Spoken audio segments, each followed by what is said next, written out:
Hello guys, how are you? I'm Hardeep Singh. Welcome back to your own YouTube channel. IELTS updates and recent exams. For more updates related to recent IELTS exam writing test topics, listening, reading, practice test, and speaking, you got guesswork. Please, guys, participate in everyday listening and reading practice test to achieve your desired band score in your actual IELTS exam. Please hit the like and subscribe button. Press the bell icon for the upcoming notifications. Don't forget like, subscribe and share my YouTube channel and my Facebook page, IELTS updates and recent exams. Now turn to part 1.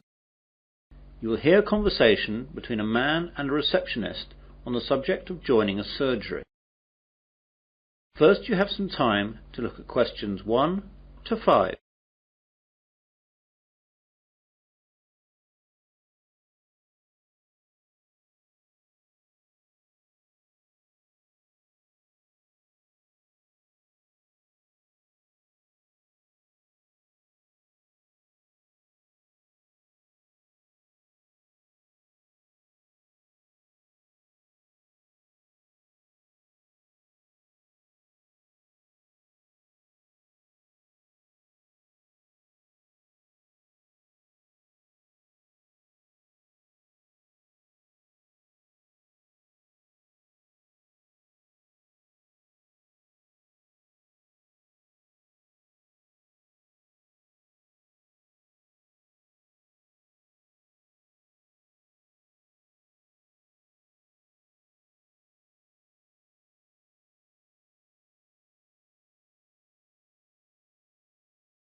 Listen carefully to the conversation and answer questions 1 to 5.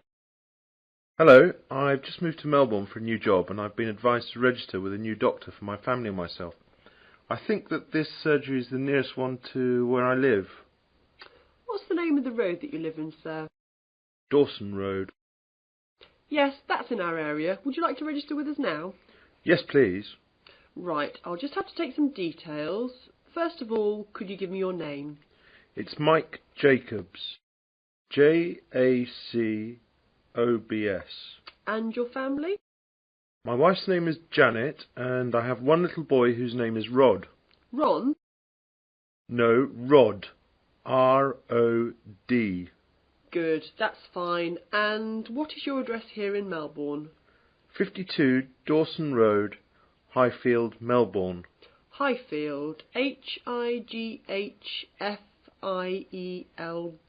Good. And I'll need to know your health card number. It's NH871812C. What about my family? Oh, only yours for now. Do you know the name of your old doctor? It was Dr. Graham Mackenzie in Perth. Now, we've got 4 doctors here. There's Dr. Susan Larkins, Dr. Kevin White, Dr. James Nicholson and Dr. Linda Williams. Which one would you like to register with? Oh, I didn't think of that. Well, I think I would like a man as my doctor. I'll go for the last one. Was that one a man? No, that was Dr. Linda. How about Dr. Kevin? Yes, that will be fine. Right, Dr. White it is. Will that be the same for your family? Oh yes, my wife might not want a man as her doctor. Well, we'll leave it as it is for now, and my wife can change if she wants to. Before the conversation continues, you have some time to look at questions 6 to 10.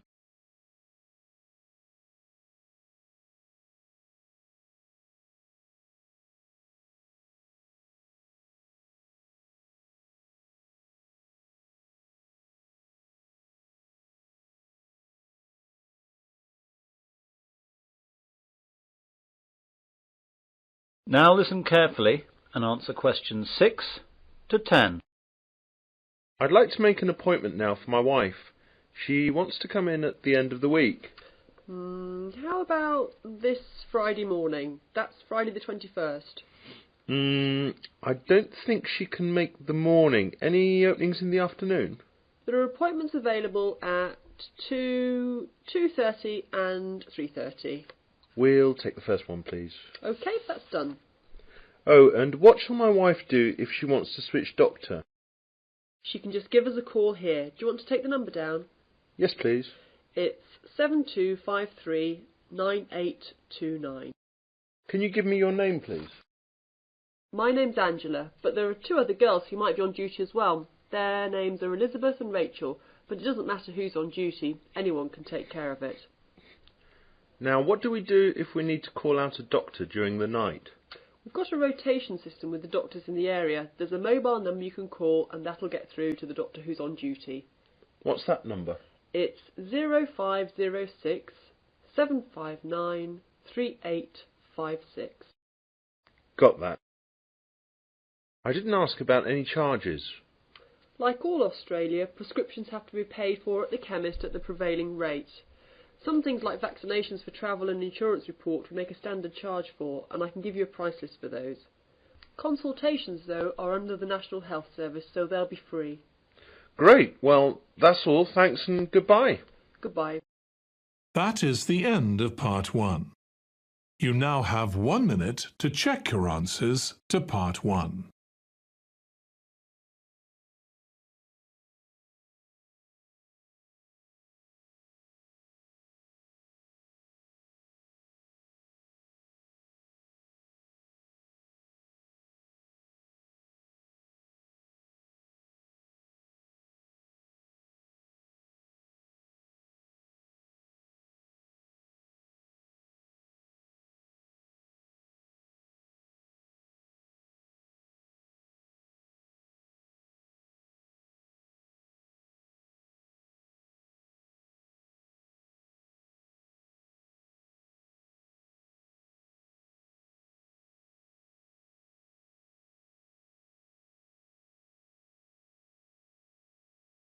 Part 2. You will hear a man giving a guide talk to new students at a university library. First, you have some time to look at questions 11 to 16.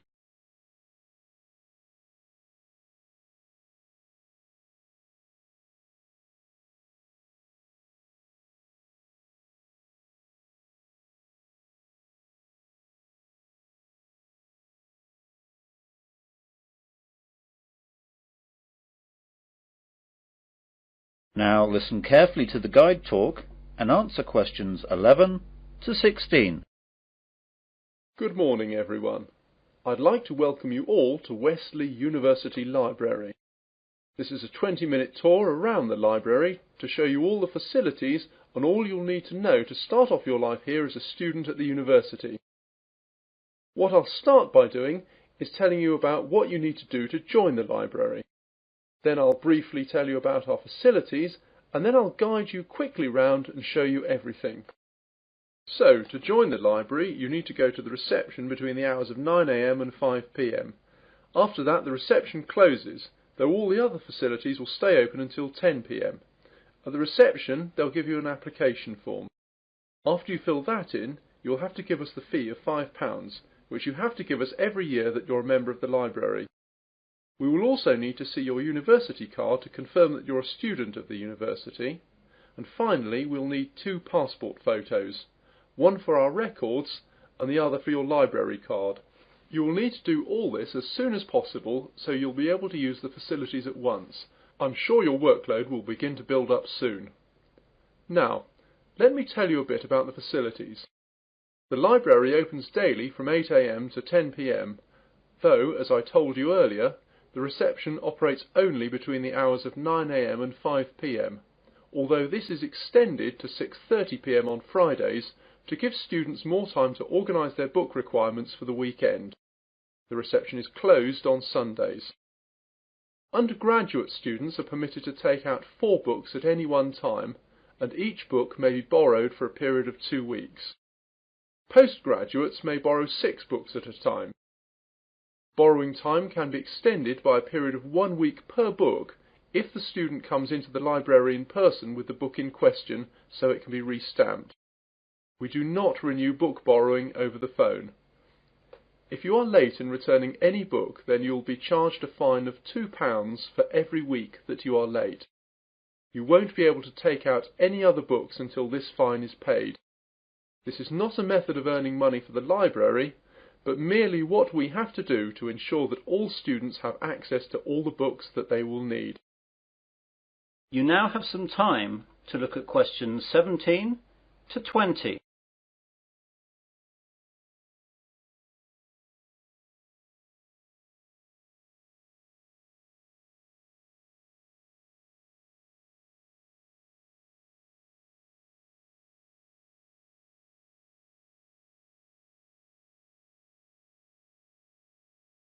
Now listen to the rest of the guide talk and answer questions 17 to 20. Okay then, on to the layout of the library. We're on the ground floor of the library at the moment. Here we have the reception, the computers, which you can use to search for books and their location, and the bathrooms, which are behind the reception. The rest of the ground floor is taken up by the non-lending section of the library. Here we keep all the books which are either too valuable or are used too much to lend out. You can reserve time with these books at reception and use them during any time that the library is open, but, of course, you may not remove them from the library. On the first floor above us we have the arts section, which includes books that students will need for subjects such as languages, literature, art and history. On the second floor is the science section. We'll see these in a minute. Of course, individual departments will usually have their specialist libraries in their buildings, though the computer catalogues here will list them so you know where to find everything, whether it's here or in the specialist libraries. Finally, in the basement we have the stack system, which contains the university collection of magazines and journals that we have collected and to which we subscribe. If there's anything that we do not have or that you can't find, please go to reception and let them know the details. The university operates a swap system with other universities, and we can arrange for volumes that we do not possess to be sent here on a limited loan. Well, those are the basic details about the university library. That is the end of Part 2. You now have 30 seconds to check your answers to Part 2.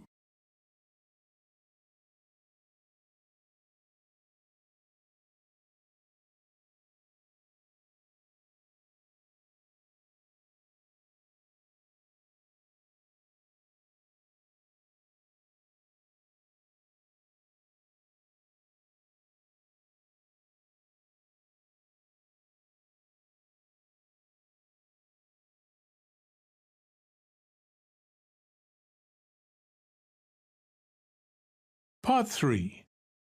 You'll hear a tutor and 3 students discussing their work. First, you have some time to look at questions 21 to 27.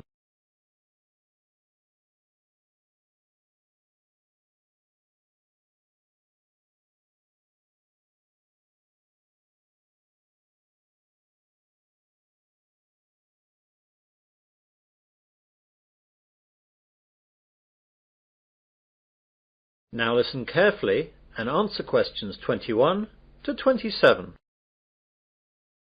Good morning everyone. Well, in today's tutorial we're going to discuss the essays that you have to submit by the end of next week. Some of you will have already started them, which is good, and if you haven't, well, that's okay, but you'll have to get a move on. So let's begin with you, Simon. What's happening with you? Well, I've made a start on it. I researched the background quite extensively last weekend. I should get to the writing stage tomorrow with a bit of luck, and I'll get finished at the weekend. What are you writing about? I decided to look at the car manufacturing company Jaguar, examine the problems they had with reliability in the 1970s and 80s, how they dealt with it, and how it affected their marketing and sales strategy. That sounds pretty interesting. Any problems with that? At the start I had problems getting information from that far back, but after rooting around in the library I found some magazines which gave me information and also gave me references to find other stuff. It seems now the only problem is keeping to the 4,000 word limit. It just seems that I have so much to write about. It seems I'll need 5,000 or even 6,000 words to be able to cope. Yes, your essay title seems to me to be very wide-ranging. Would you think about cutting out part of it? How about looking at their sales and marketing strategy? but only mentioning the problems in the 70s and 80s and not going too far into it. That's a good idea. That will make it much easier to handle. By the way, how do you want us to hand in our work? Do you want us to drop in a hard copy to your office? You could do that, but I'd prefer it if you just emailed it to me as an attachment. You've all got my address. If not, give it to the secretary, clearly marked that it's for me. Right, Jennifer, how about you? I've not really got going on it yet, but I have decided on a subject.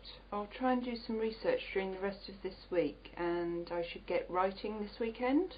Okay, what are you writing about then? I want to look into how supermarkets use market surveys to develop their products. Will you have enough time to find out what sort of things that the supermarkets do? You won't have much time for that. I should be okay. I've had a look in the stack system in the library, and I found a magazine that surveyed all the UK major supermarkets and a trade publication that analysed the same things in Canadian supermarkets. Be careful about using their conclusions too much. The university takes a tough stance on plagiarism. Make sure you properly list where you get your information from in a bibliography and try and do your own analysis.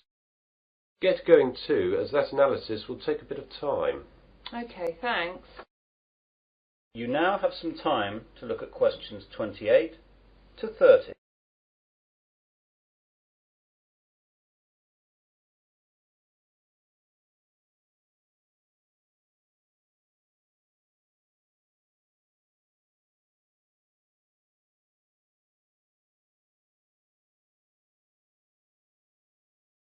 Now listen to the rest of the discussion and answer questions 28 to 30.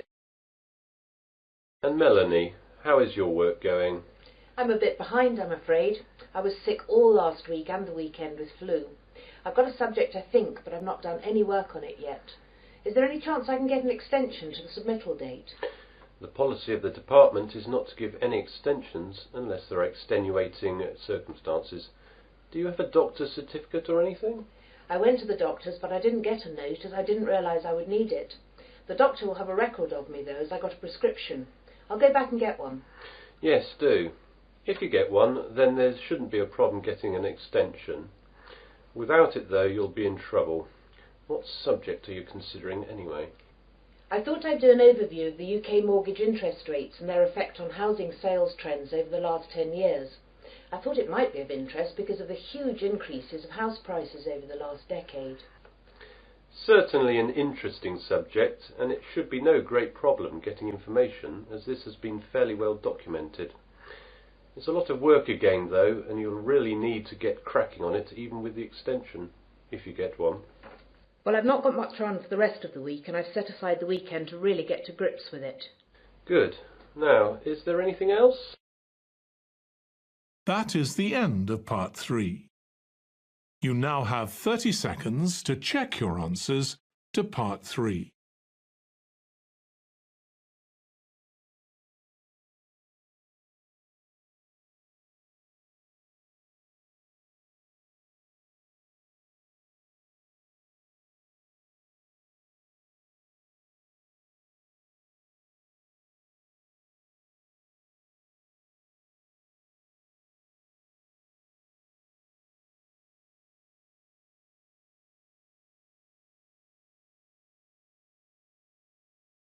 Part 4. You will hear part of an Earth Sciences lecture. First you have some time to look at questions 31 to 40.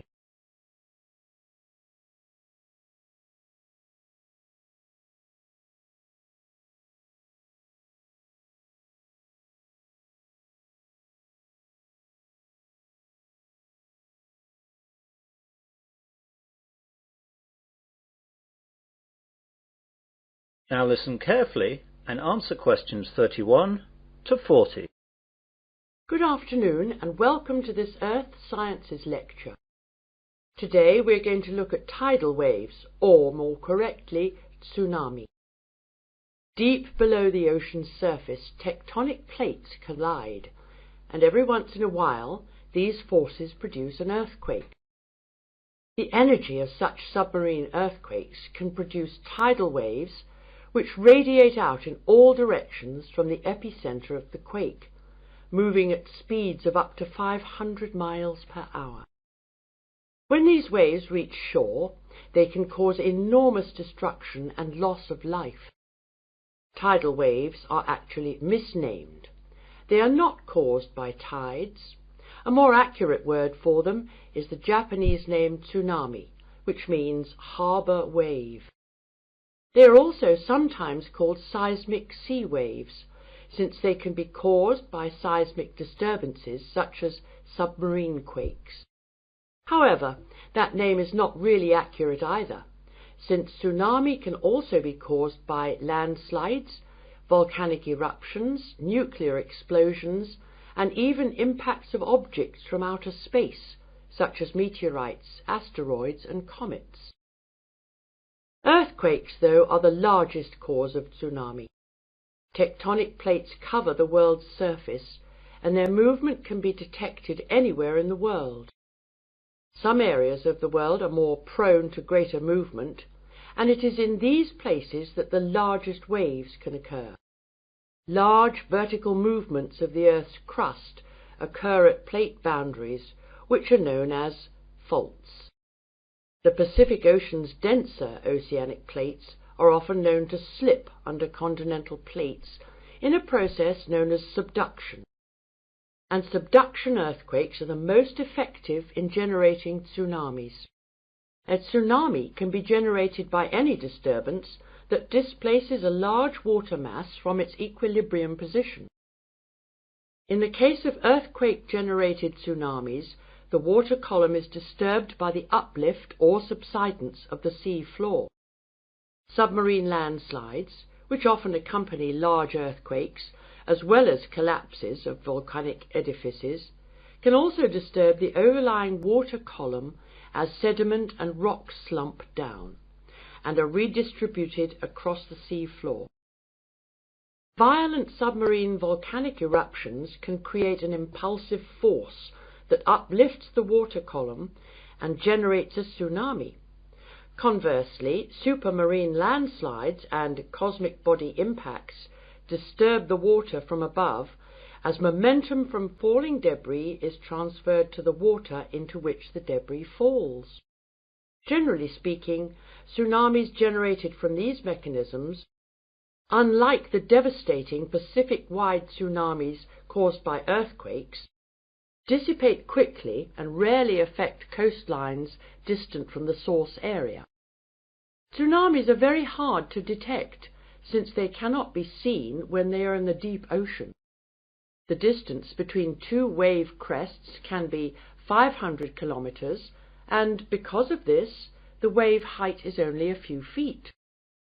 Because the rate at which a wave loses its energy is inversely related to its wavelength. Tsunamis not only propagate at high speeds, they can also travel great transoceanic distances with limited energy losses. As the tsunami reaches shallow water, however, its speed decreases, but the energy it contains remains about the same. Instead of travelling fast, the wave rises high. The National Oceanic and Atmospheric Administration has set up a seismic detection system to monitor earthquakes and predict the possible arrival of tidal waves for Pacific countries. Buoys at sea can also detect water pressure changes that can indicate tsunamis moving through the ocean. But when tsunamis originate near the shore, there is often little chance to warn people. Let's look at some examples of tsunami and their causes and effects. Some can be relatively harmless.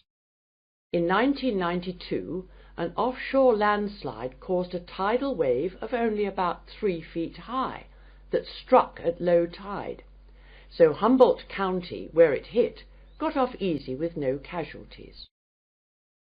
On January 13th in 1992, a Pacific Ocean earthquake off the coast of San Salvador, registering 7.6 on the Richter scale, did not cause any ocean disturbance at all.